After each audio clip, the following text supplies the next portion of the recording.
I'm Matt. And I'm Nate. And this is Not Quite Religious, a podcast where a Christian pastor and former evangelical turned atheist have conversations about faith, religion, philosophy, and life while drinking coffee. Welcome to episode 57, where we're going to discuss Hitchens, atheism, and that's it. We promise. You promise. Nate promises. I don't make such promises. I promise ironically, with the full knowledge that that's probably not what's going to happen. We're going to end up on Batman again. Fair enough. Let's try not to talk about Batman. We already did. Oh, we already did. Okay, from this point on, if we say Batman... You have to drink. I have to drink. Fair enough. We are recording it in the morning, by the way, so it's even funnier that it's 9 a.m. Yeah, and what's even funnier is that I'm such a lightweight. Yeah. That I wouldn't be able to drive home. Yeah. I'd have to just hang out. And I'm such a jerk. I'm just like Batman. But we said Matt's me. in a coma now. We said me, right? We didn't say you. You can talk about. I can talk about Batman. He who shall not be named. Coffee. Yeah, I forget its name. It's just Nature's Promise. Okay. The Peruvian blend. Yeah, I was nerding out about Peruvian when you were talking to me about it. Trying to figure out if it was the southernmost coffee bean there was. Turned out it's Bolivia. I think somebody can fact check me on that, but I think it could also be where in each country it can grow. Because Bolivia might be further south, but the coffee might not be able to be further south than Peru. Right, but if they grow it in Bolivia, then that country, then right. Yeah. But you're right. Like they don't grow beans in northern Mexico. When you get Mexican beans, they're like right on the tip of the southern border there. So I'm gonna give it a 7.8. Yeah, I mean I've been drinking it for a little bit, so I think like 8.2. Yeah, like it's solid. I would buy it again. It was some of the Nature's Promise stuff. Like I enjoy it as a brand.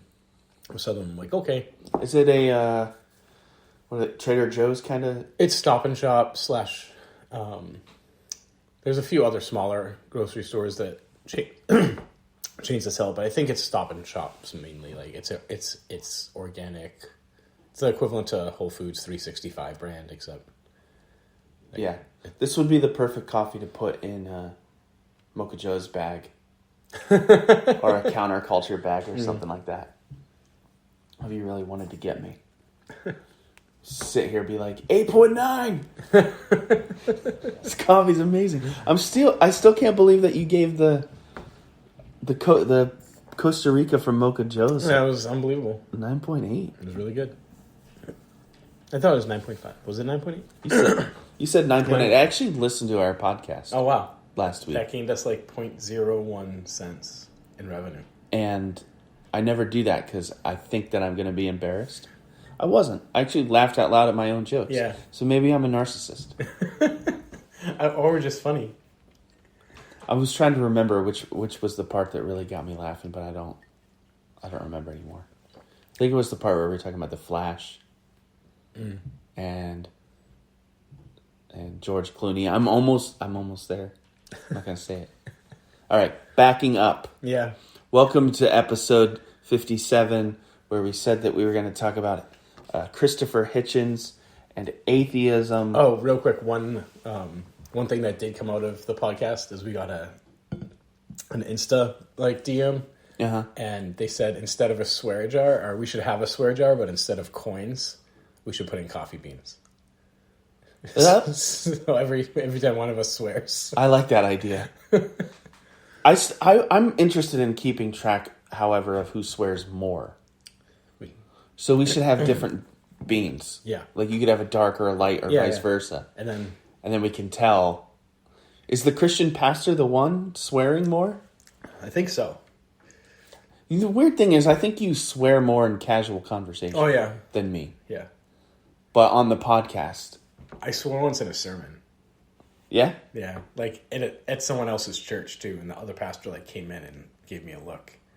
And I didn't quite know why, and then people were like, yeah, you totally said shit. You didn't even know? No. A guest preacher swore at, same thing, a guest preacher swore at my church, and everybody loved it. But he didn't, it depends on what you think is a swear. Yeah. I've lost track of what I think is a swear since I had kids, because there's so many words I don't want them to say that I think out in the adult world, people are like, it's no big deal. So he said ass.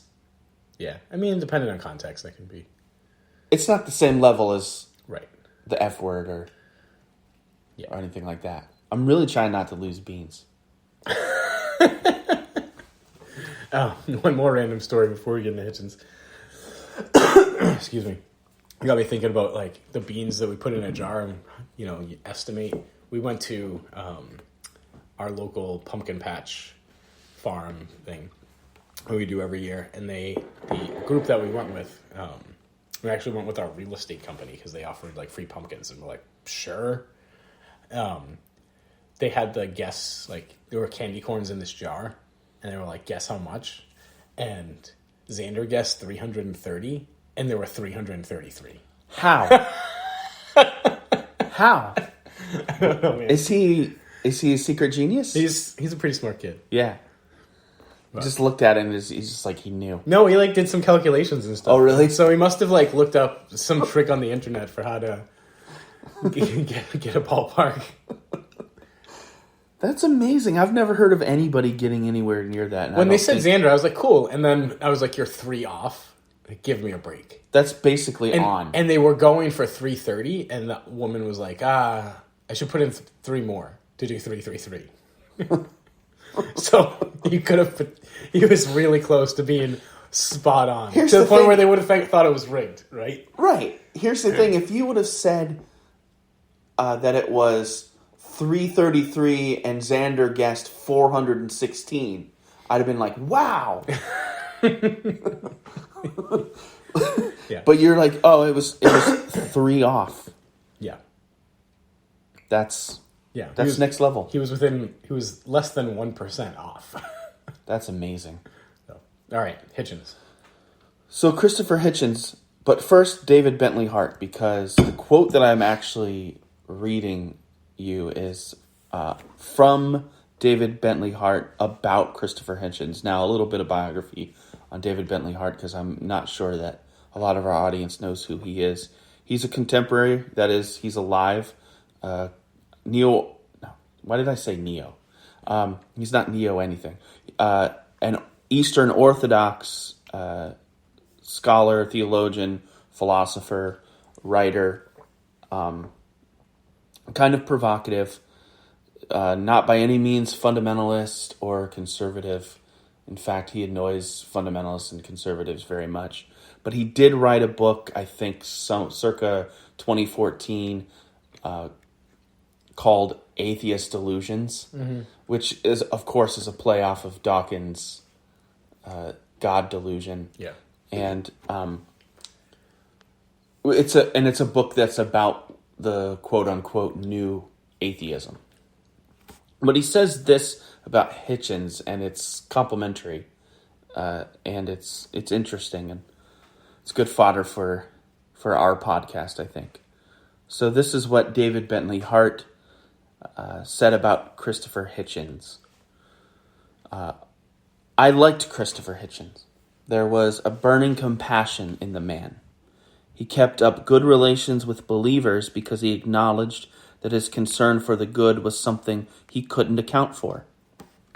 He once said to a friend of mine, Joseph Bottom, during a conversation at dinner, quote, one day I am going to say that it was always there right in front of me, that to care about my fellow human beings means that there is a God, unquote.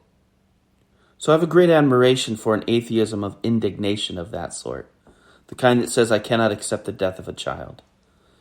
It's a rejection of God that is actually inspired by a deeper love of God. It just doesn't yet know how to think it through to that conclusion. He was confident in his atheism, but then completely not confident in it. The first time I read that last line I read, he was confident in his atheism, but then not completely confident in it. which sounds ambiguous, but I just noticed in reading it out loud for the first time in my life that it's a lot more stark than that. Hart says Hitchens was confident in his atheism, but then completely not confident in it. It changes the tone for me. Yeah. To say that you're not completely confident in something is not as strong as saying that you're completely not confident. Mm. But yeah, I just wanted to hear your thoughts about that. I think there's a lot of interesting stuff in there. Yeah, my first thought is like, is this just a Christian projecting? Well, of course it is.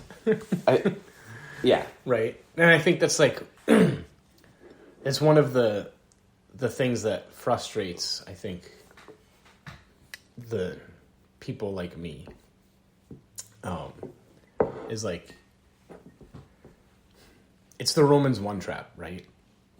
Like, say more. So the Bible says that, like, if you don't believe in God, that it's because you're rebelling against him. And if I'm like, no, I'm not rebelling against him. Like, I just don't see evidence in your Bible for God. Like, oh, well, your heart's just darkened, because there is. Right? So there's it just shuts down all debate. I don't know if if that makes sense, or if we need to unpack it a little more.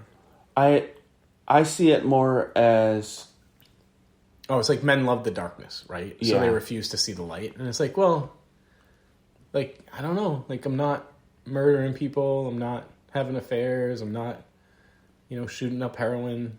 Mm-hmm. I'm not beating people up. I'm not randomly punching people in the face. Like, I don't know what, like, I take care of my kids. I play with them. I go to work. I try not to steal. Doesn't seem like I'm loving darkness. Right. Like my life looks very similar now to when I was a Christian, because I have more time because I don't have to go to church or do Bible studies. Uh-huh. I think if I were to critique the quote, given it being taken out of context, but knowing what I know about David Bentley Hart is I might think that he's using Hitchens to illustrate the strength of the moral argument. Yeah, which is also... In other words, like...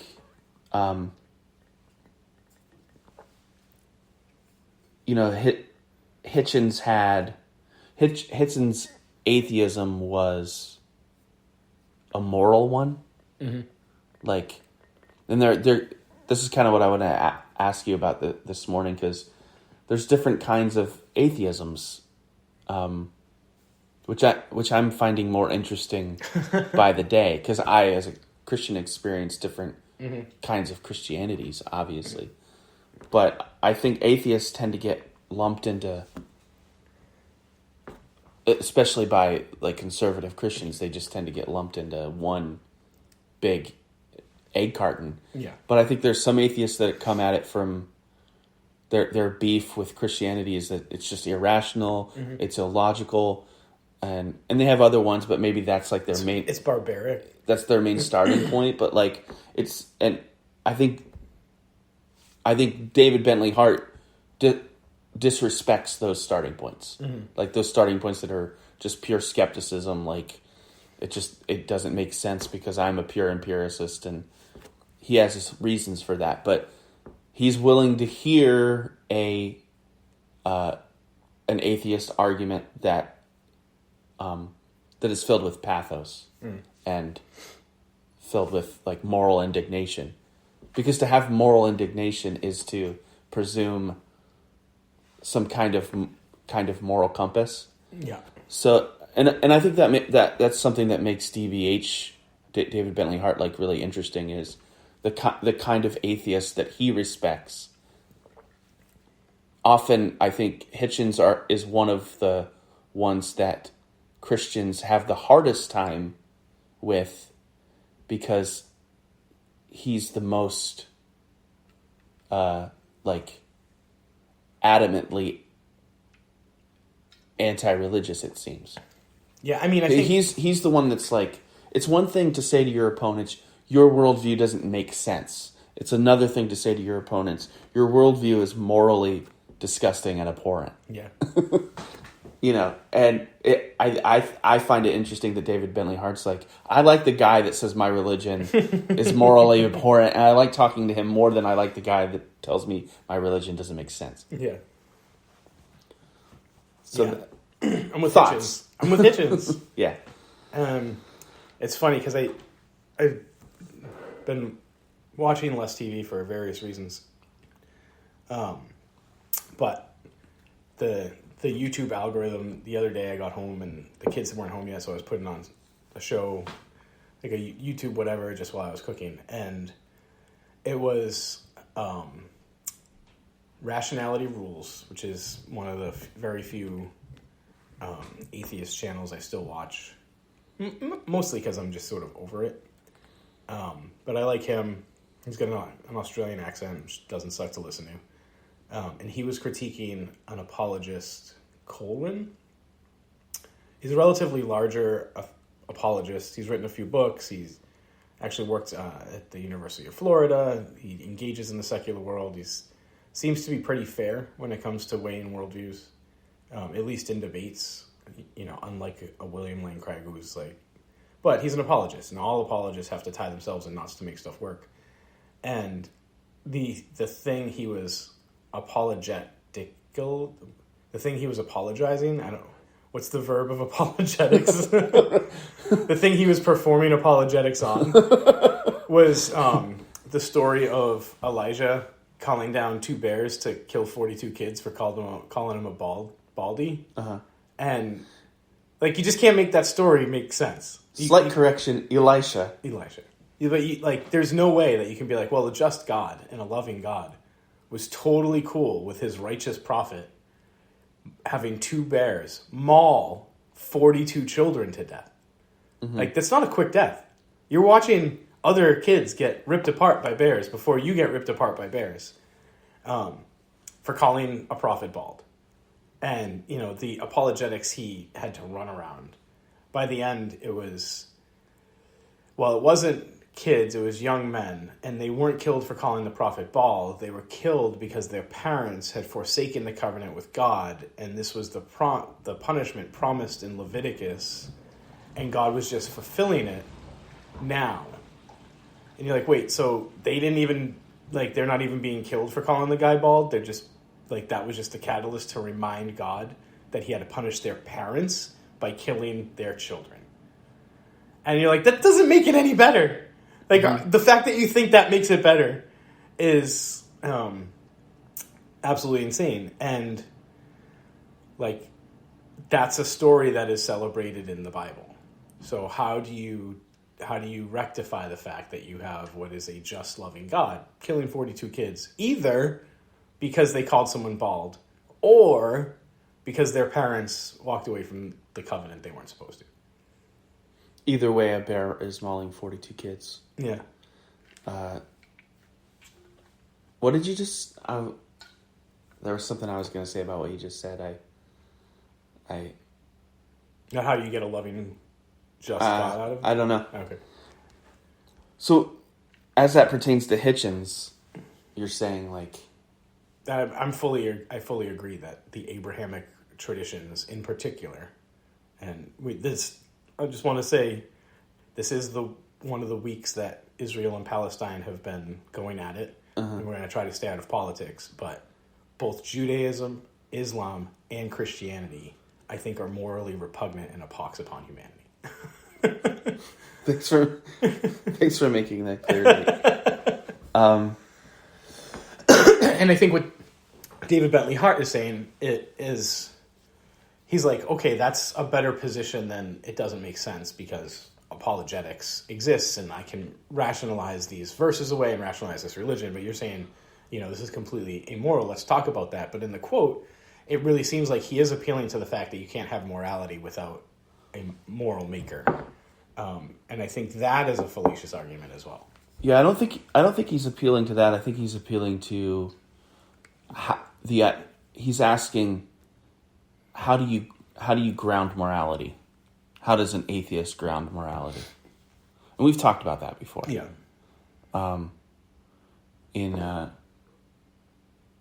but will you respond to that question?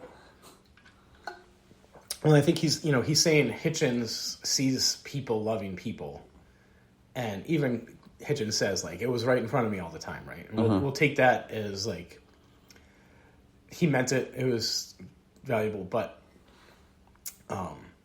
he also very much in his debates explains how you can have morality and compassion and love for a fellow human without needing, some divine writ. Yeah. And so maybe even what Hitchens is saying is, like, because I think even at the end he rejected all forms of theism that we know of, right? Like, like he wasn't going to become a Buddhist or a Pentecostal. Like, he was like, no, that they're all wrong. Maybe he's just acknowledging in the way that, like, Harris and Dawkins don't, that there is a mystery, that there is, I hate to use the word, but a spirituality within humans that he can be like, yeah, I can see that. Like, maybe someday I'll see, like, oh, that's God. But, for today, I still stand in the fact that these religions are morally repugnant.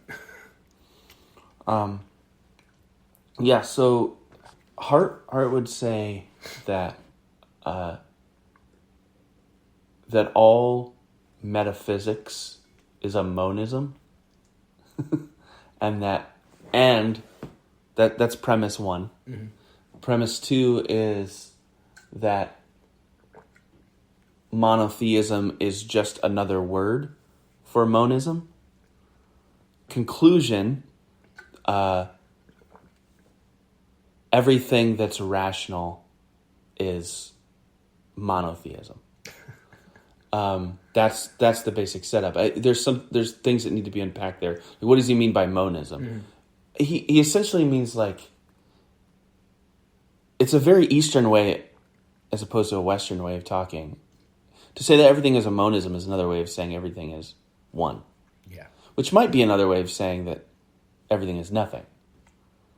At least that's what I think even more Eastern folks who aren't Christians might say. And I bring that up to say that that Hart never bends over backwards to apologize for the goodness of the Bible as read on its face. So you bring up, here's a story about kids being mauled by bears. Here's a story about God himself commanding genocide. And nothing less. Every man, woman, child, and animal. Yeah. Here's a story about God flooding the whole world. For what? It's not said. Something about Nephilim. Whatever that is. Something about demons having sex with humans. Making God mad. Maybe. Maybe they were demons. Maybe they were just large men. Did you ever see the Lego Bible book? I have, but... In the Noah's Ark, it has Lego men having intimacies with Lego sheep. Yeah. It's just like kids' picture book. And we're like looking at the Exodus chapter and like, that's... all right, that's that. Yeah. Sorry to derail you. And I think we've had this conversation before, and it's fine to just... I think, what else would a podcast be before except to keep beating the same dead horse or sheep or whatever? Is that, not all theism is fundamentalism, and fundamentalism is I think, especially in American context, fundamentalism is a way of reading Scripture.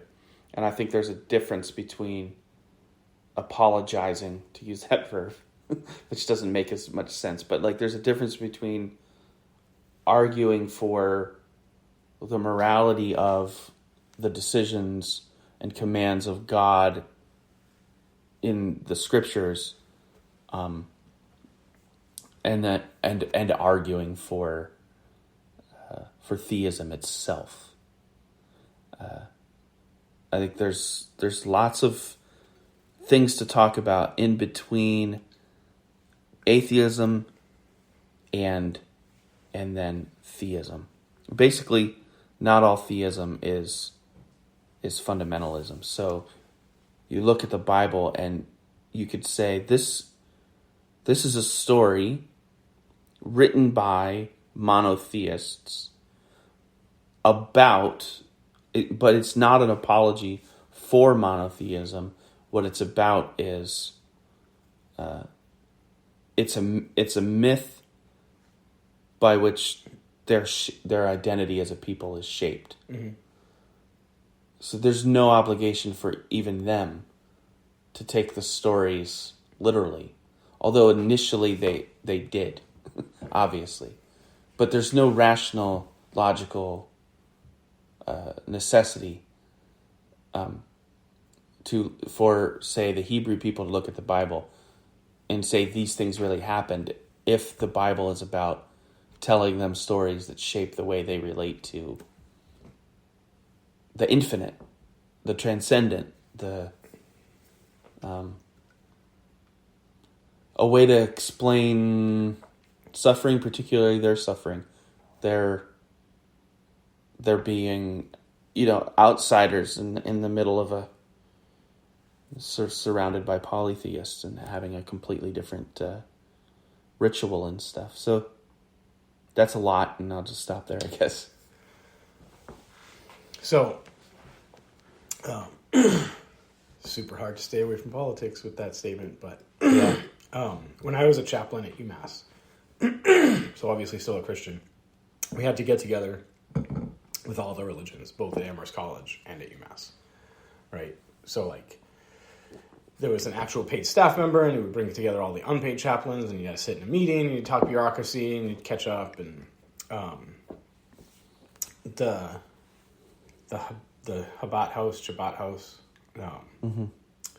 had a representative, and he got kind of close with a few people in our church, and they just were friendly. And at one point, he looked at this guy Jeff straight in the eye, and he said, "You guys who carry your keys on Sunday, I really wish the Old Testament law still applied." So he was straight up telling this person, "I wish I could stone you to death." Mm-hmm. Right? So, it's not just a myth that shapes your identity about being an outsider surrounded by polytheists. It's a myth that shapes your identity to the point where you believe that you should kill people. Well, for that guy. Yeah. It's not just him, though, right? No, sure. So, I don't know. Your statement that not all theism is fundamentalism, I would say, is a blip historically, and all theism started out as fundamentalism. Yeah, sure did. So, it's hard for me to find redeeming qualities in something that for 6,000 years, regardless if you're a monotheist, polytheist, pantheist, meant that if you stepped out of line and didn't follow the traditions of your ancestors, you could be killed. Or you needed to do battle with the other people because they, those heathens worshipped Krishna and you worshipped the true god Vishnu. And I know that's not how Hindus would fight at this point in time, but maybe back in the day. It's hard to me to rectify that and be like, well, now that we've had 6,000 years of it, I guess we can have good theism. And so I mean, and then maybe the question is can you have good theism?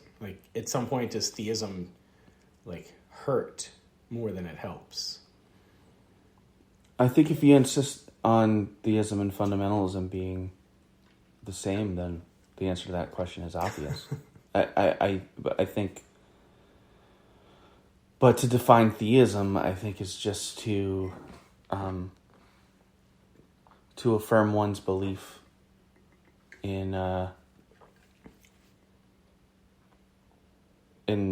transcendent and the infinite and It's another way of putting it. If you want to put it in the negative, I think it's a denial of materialism. Well, but one can be an atheist and not a materialist. In the way that I think most of our listeners and contemporary Americans would hear and understand the term materialist. I'm yeah. When you say materialist, there you're talking about like consumption. Yeah, that's not what I mean. Is yeah, I mean it in the philosophical sense, in the ancient Epicurean sense. I know we're using lots of big words. In which everything is matter, materialism. Yeah. So, materialism, naturalism. That is. I think if you're not those, you could call yourself a theist, whether you realize it or not. In other words, if you think that there's something that's a spiritual realm that's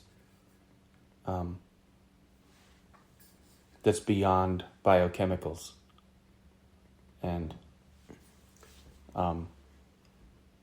whether you have a name for that or whether you institutionalize your beliefs about that, whether those are enculturated or not, I think you have to be a materialist to really be an atheist. So to turn that on its head, because I think your statement was, if you're not a materialist / naturalist, you have to be a theist. Can't you be a supernaturalist without believing in a god? Right? Like, you could believe that fairies and pixies and sprites and leprechauns and Bigfoot and unicorns and vampires and werewolves exist. Right? And lions and tigers and bears, oh my, and still say, well, yeah, they occurred through supernatural processes that preclude the need for a deity as well, though. I guess I don't see believing in those things as that different from being a polytheist. Well, if you're not worshiping, like for polytheism, though, like right? It's the god of fire who brought fire. They can be like, no, like vampires didn't give us fire. They're just like... I see. Yeah, So, in my head, it appears that I'm stumped. The truth is that I don't have the words to articulate. I think.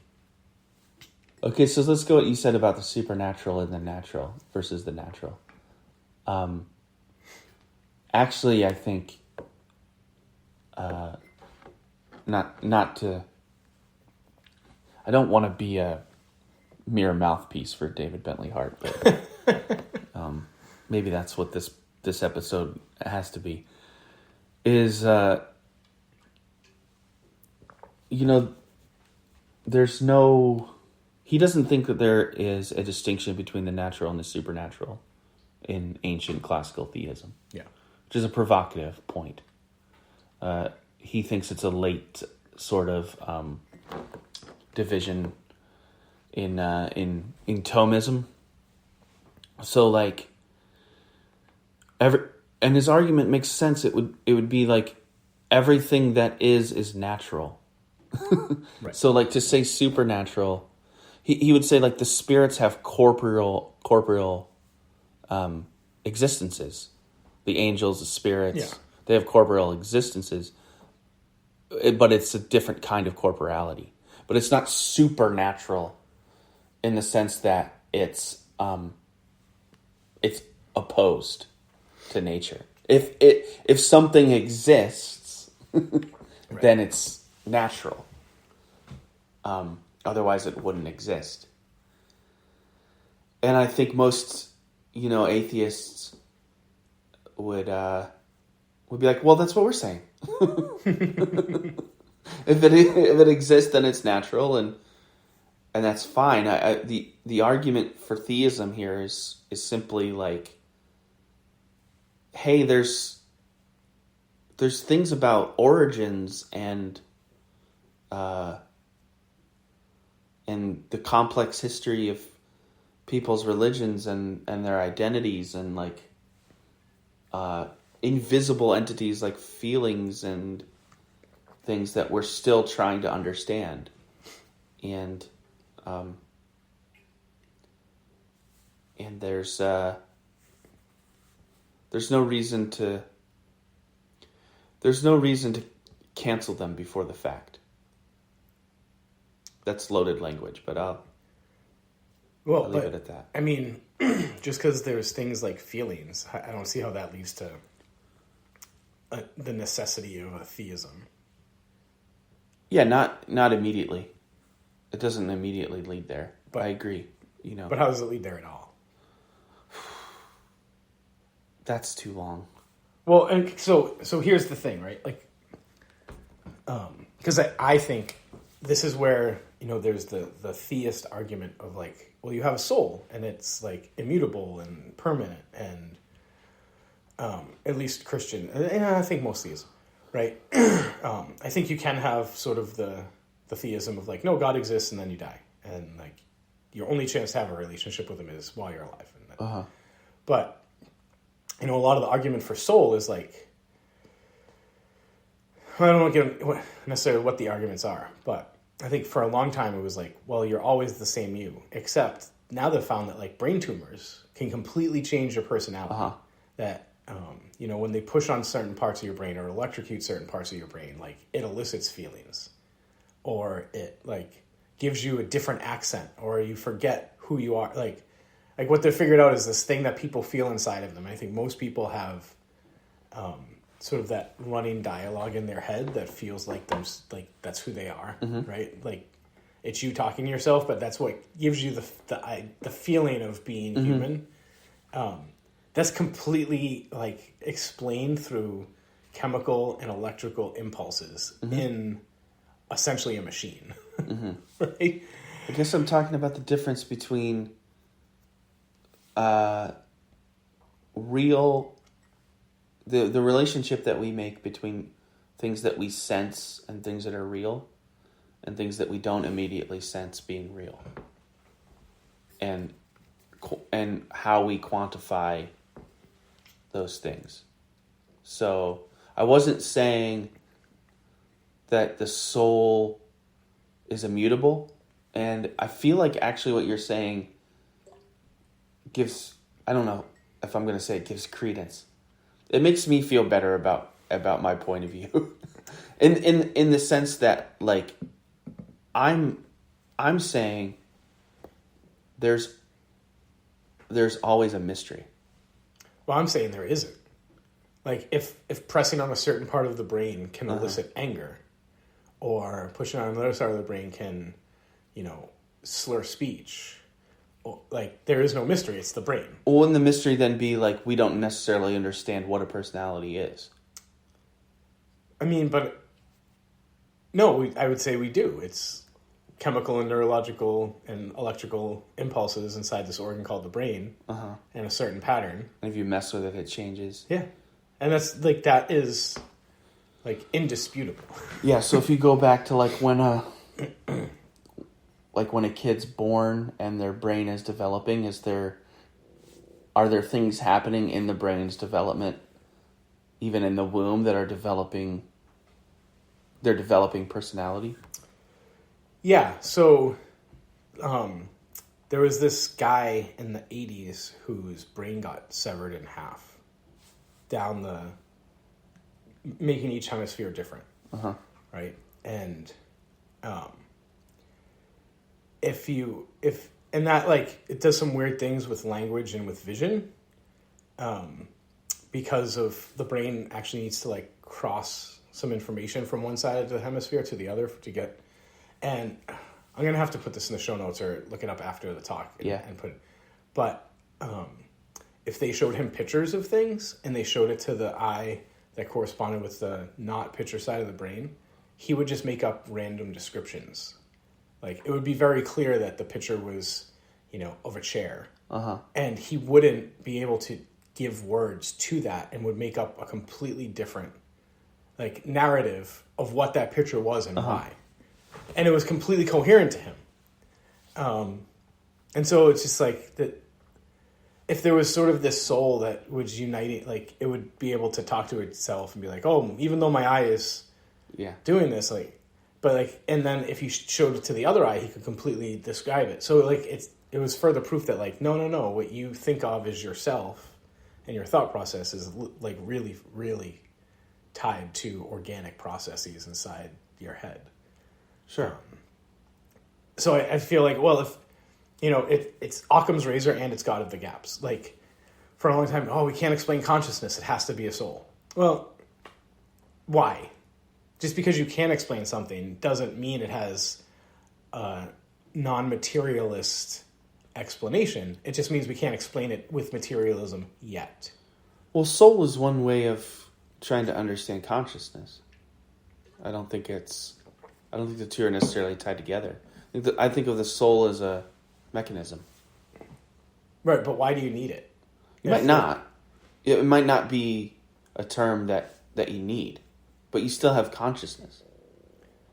Yeah, but if consciousness as a thing. Yeah, and it's brought about completely by chemical and electrical reactions in the brain, right? Now you're hypothesizing this other thing to explain something that we already can explain. Yeah, I don't. I mean, I'm not. We're not on Hitchens anymore. I'm not personally. Well, the royal you. The royal you. Fair enough. But am I going to say I reject? Is that the word I want to use? This is funny because we were meant to.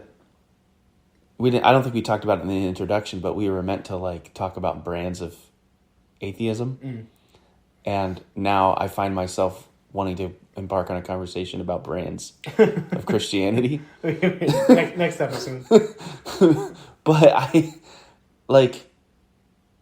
I don't reject his people or his brothers or sisters or as Christians or as heretics, people who have a certain view of God, but I think that the vast majority of Christians understand God as essentially Zeus or Thor.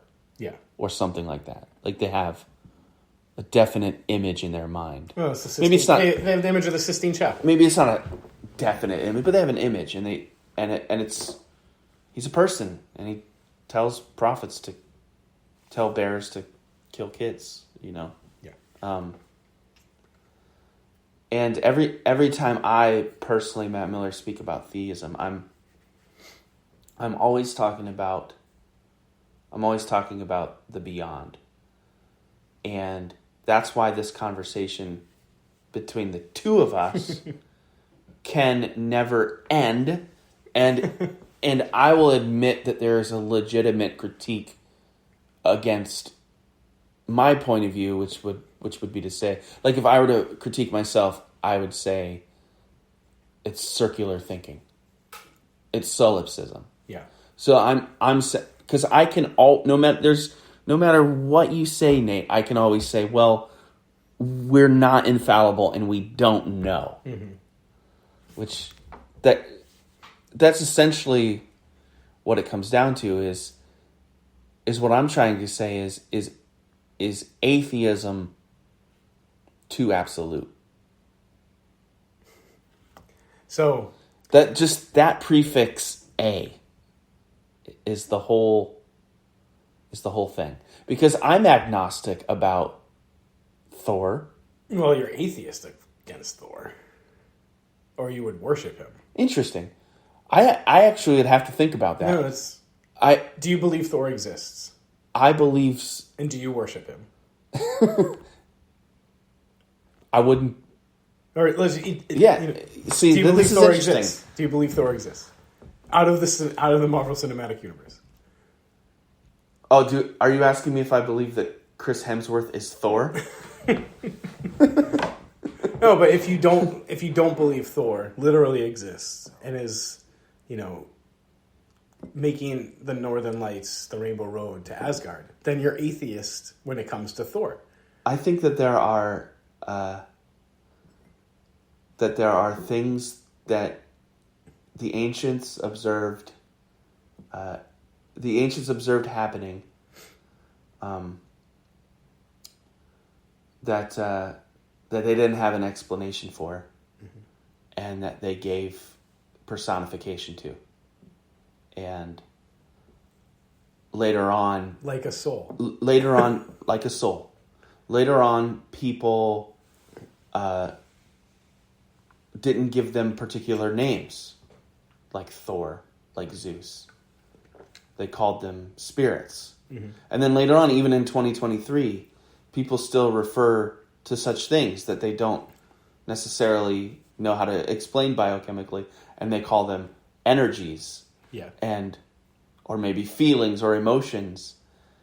And I believe that there are things that truly exist in a corporeal way that we don't have adequate names for. So if you go to an altar built to Zeus and bring an offering, is he going to bestow upon you blessings? And should you worship him? And is he on Olympus with the other gods? He might bestow me blessings, but I wouldn't do it. So here, in the 1900s, maybe 1700s, as people figured out that the Earth was not flat and there was not a ceiling above us that were the stars and the planets, the wanderers and the sun and the moon. And then as we figured out, like, wow, the sun's really big and we all move around it and we're all spheres, people started to wonder, like, what is the Earth moving through? Right? Because if you look at our existence, like, you're always moving through something, right? Things move through things. Mm-hmm. Boats move through water, so do dolphins. We move through air. Mm-hmm. And it's like, you don't quite think about it because air is all around you. But you're moving through air when you move. So they're like, well, the Earth must move through something to move around the sun. Mm-hmm. And they gave it this name, ether, or aether. And everyone just agreed that ether was a thing. Until someone was like, I've devised an experiment to figure out this substance called ether and how much it weighs and its properties, its viscosity. And they did experiment after experiment. And the predictions of ether, like, didn't hold up. And they were like, it's nothing. We're floating through nothing. Right? Which later became space-time. But I feel like that's theist's soul. Like, well, it has to be something. It's a soul. Like, we can't explain it yet, but there needs to be something that's guiding your morality and your consciousness, and I'm like, no, it's... But if you're willing to set aside those explanations and not hold on to them as fundamentalisms or... What do you mean? If you're willing to change your language in order to adapt to, what people know, because even now you're calling it space time, and there's a pretty good chance based on, the history of discovery, science, if you want to call it that it's not always going to be called that. It's not always going to be thought of that way. Right, but aether had certain properties. Sure. Right? And they could test that, and they figured out it doesn't exist.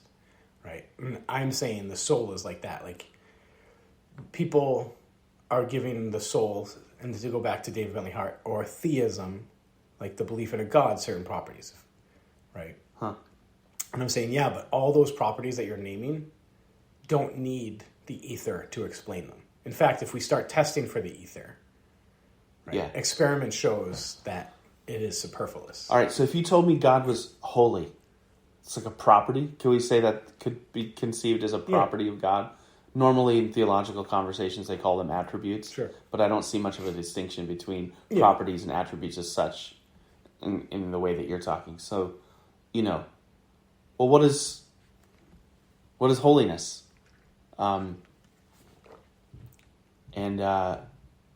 maybe in Leviticus it was holiness is not eating lobster and not having more than one garden or more than one plant in your garden, and not defiling yourself with these and these and these and these things. Jesus comes along and says, there's nothing that comes into a man that defiles him, but only what comes out. So holiness actually isn't that at all. It's this. Mm-hmm. So whether it be in the physical or spiritual, whether it be in the whatever realm we're speaking in, religious or not religious, language is always, as an explanatory device, shifting to try and make sense of something that, you don't 100% understand.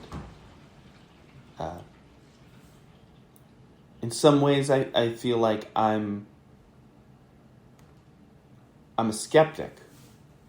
And where you and I would agree is that, I think you would agree with this. I don't know if you've ever thought about it this way before, but like, to turn the term God into something as specific as, I don't even know if I want to say this. I'll just say it. Friends, especially Christian friends, I don't know if I actually believe what I'm about to say, but for the sake of argument, you put a personification on it, like Zeus or Thor or whatever, then it's already idolatry. It's already lower than the actual thing that you're purporting to worship. So I see like, I see scientists,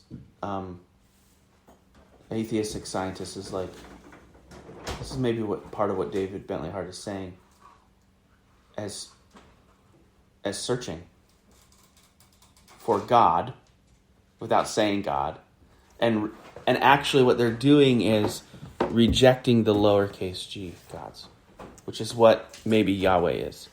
I didn't say that.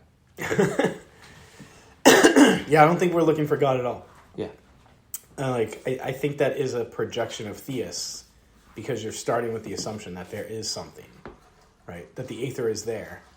And I'm like, no, it's not. What about truth? What about meaning? Well, I mean, but truth, like, just because you're searching for truth doesn't mean you're searching for God. You're trying to figure out how the world works, right? So, like, when you look at a 2-year-old trying to figure out, like, does it hurt if I stick a socket in an outlet? Like, they're not like, God. They're like, doop-a-doop, I'm an idiot because I'm 2 and I don't know how the world works yet. Right. And then, like, as you get older, you get more sophisticated and you start asking questions like, I wonder why I'm stuck to the ground.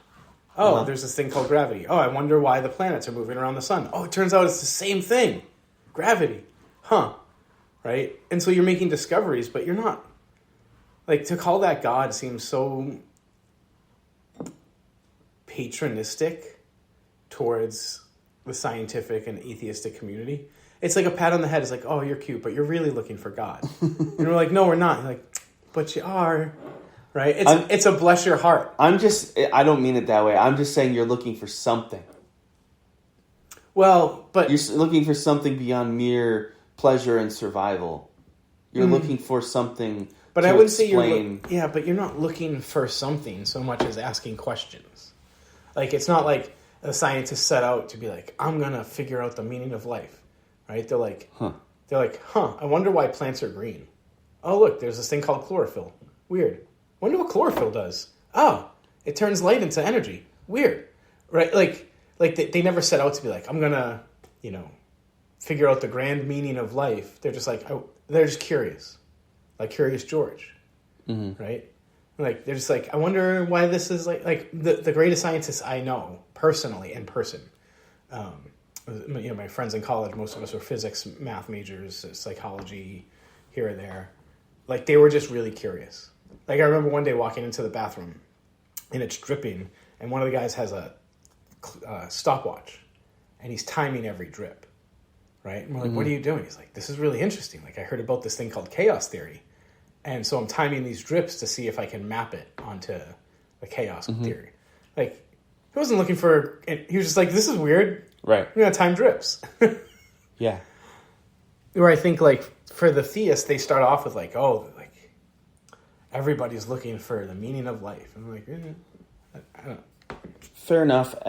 As a theist, speaking only for myself, and maybe this is the reason why I'm not an atheist.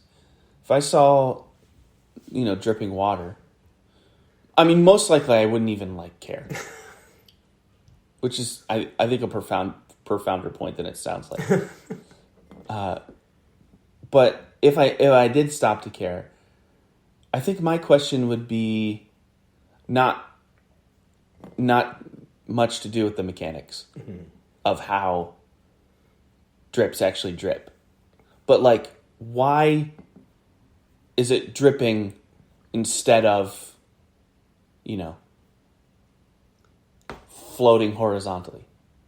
Well, but we already answered those. Someone asked those questions thousands of years ago and figured it out, right? They figured it out mechanically. Yeah.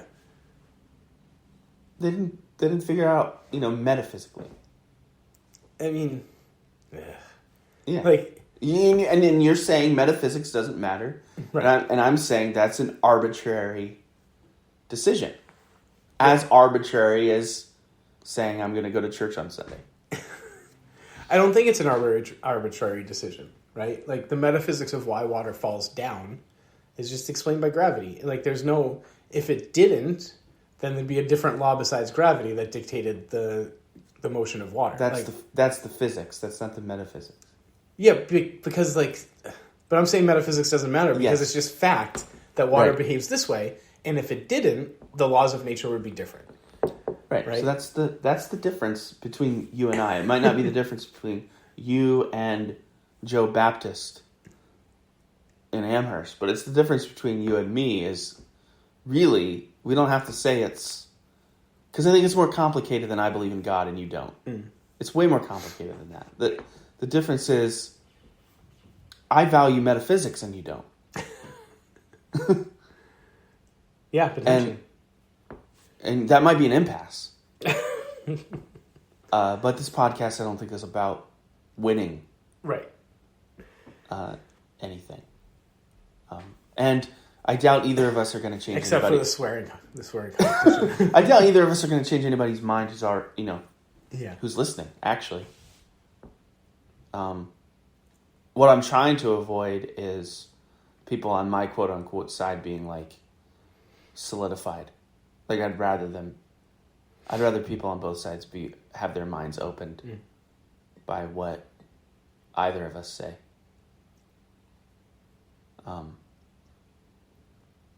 Which is what has gotten me into trouble. That's true. Because it's interesting. It's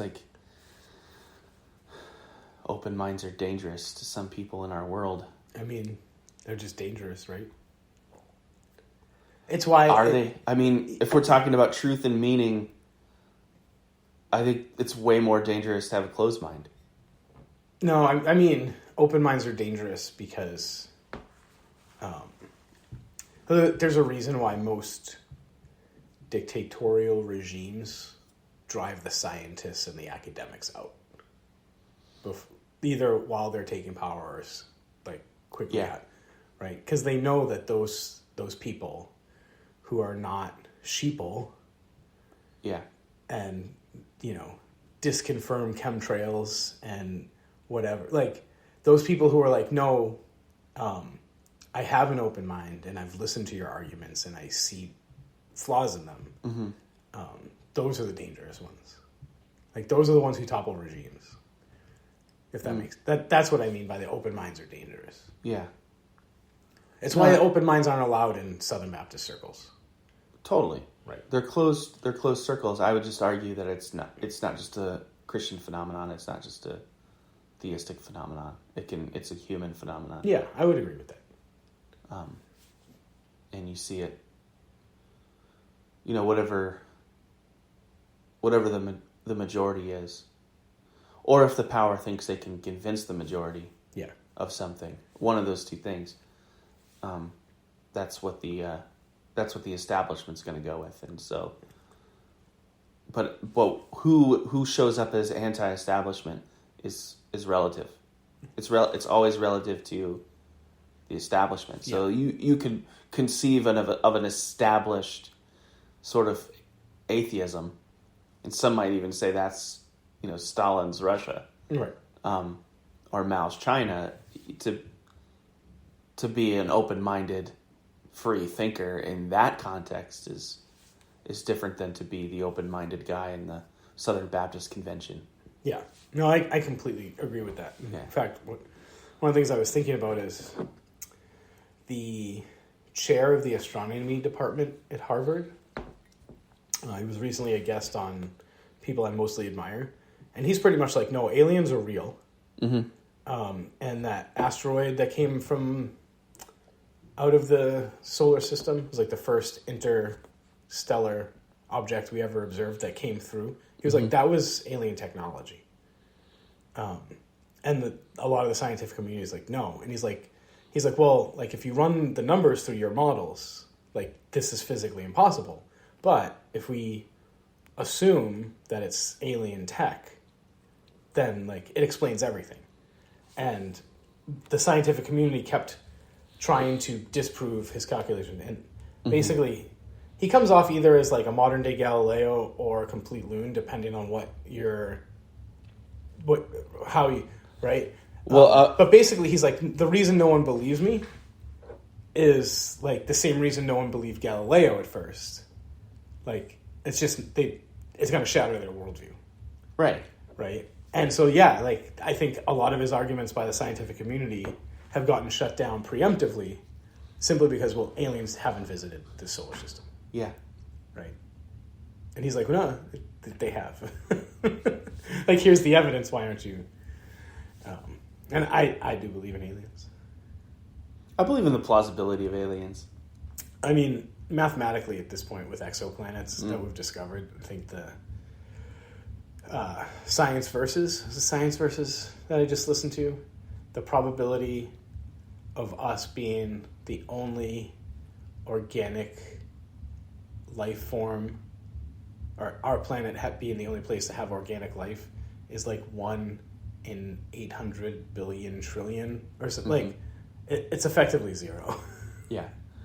So, not that we'll ever be able to communicate with any of them, but just the vastness of the universe. Right. That's what I mean when I say like the plausibility. Yeah.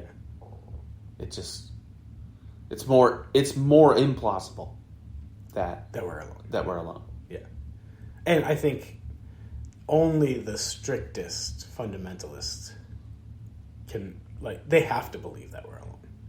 Sure. Like, you can't even be Lewis, the space trilogy. Because if Jesus is the only way to salvation, and you have aliens 17 billion light years away, how do they get saved? You got to go tell them about Jesus. Well, what Jerusalem is to American Christians, so is that planet millions of light years away to Earth. Yeah. Jesus died for the universe. I mean, I think fundamentalists would argue that. On Golgotha. Yeah. They would. It's just like... But they would be the last, the very, very last, to, like, accept. Even an alien slapped a fundamentalist in the face. I mean, I think... They would go, that alien was a demon. It wasn't an organic life form. Yeah, I've often fantasized about finding definitive proof of life on other planets to see how particularly fundamental monotheists of the Abrahamic tradition would try to explain how their religious book is still literal and correct. Right. And like, I'd just be like, they would find a way. It's impossible. But they would find a way to convince their constituency. And I think more importantly, themselves. And themselves. Right. So, like, it's the same thing that most people aren't flat earthers, and most Christians aren't flat earthers, but you're like, hey, Joshua 10.